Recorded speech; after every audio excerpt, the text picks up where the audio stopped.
boleh dicabar, masih boleh dicabar.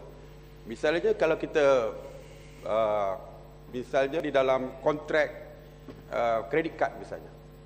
Di dalam kredit kad kita diberi dengan semua term and condition yang telah pun ditetapkan oleh syarikat tersebut tanpa merujuk kepada kita.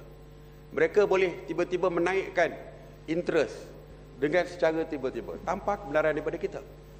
Jadi daripada segi kontrak, apabila kita menandatangani seperti yang Muhammad kata, bermakna kita telah bersetuju dengan apa yang ada.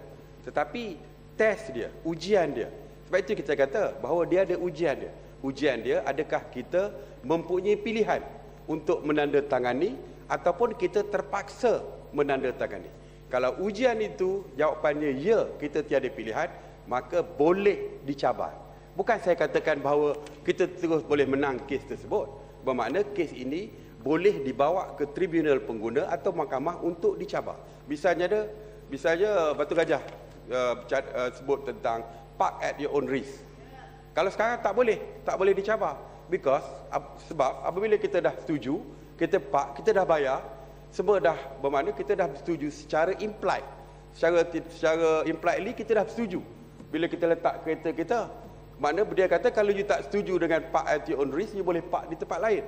Tetapi bila kita letak di situ, bermakna kita terikat.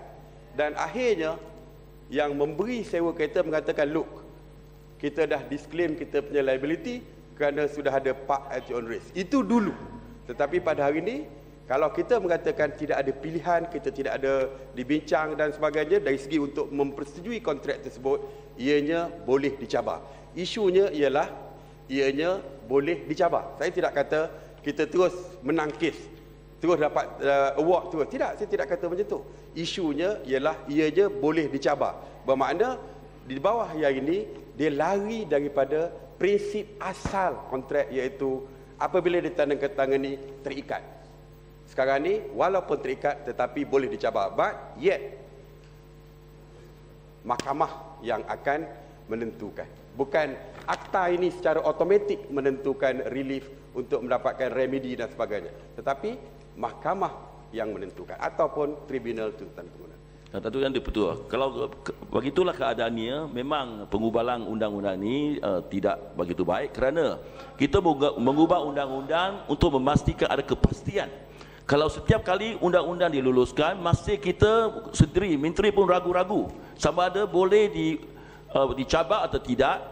Ketidaktentuan terdapat ketidaktentuan itu.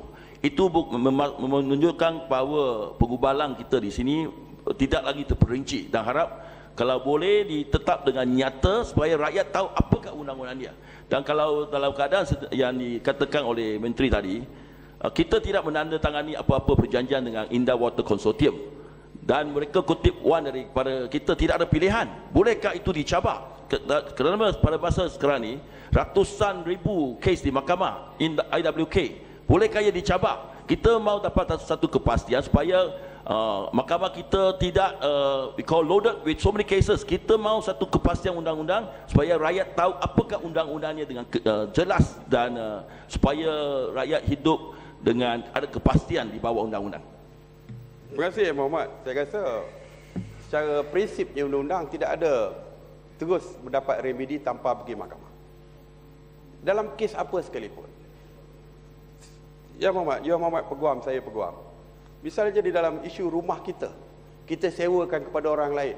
Di dalam tenancy agreement dah sebut, kalau tak bayar lebih daripada 2 bulan misalnya, kita boleh mengambil alih rumah kita. Tetapi kita tidak boleh mengatakan oleh kerana sudah ada clause seperti itu, kita terus boleh masuk rumah kita.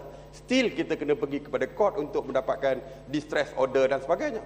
Walaupun dia dah ada jelas bahawa kita boleh mengambil balik hak kita kerana itu adalah rumah kita.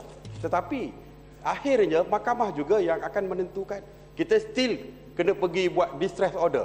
Padahalnya dalam tenancy agreement jelas, tak bayar kita boleh ambil balik rumah kita. But still we go to court. That's why dalam kes ini kita lihat 24D1 jelas menunjukkan semua perkara-perkara yang melibatkan perkara-perkara yang dianggap sebagai unfair contract. But still akhirnya mahkamah juga menentukan. Dalam prinsip undang-undang tidak ada direct kita remedy kita boleh dapat direct, mesti kadang-kadang dia ditentukan dan diputuskan oleh mahkamah.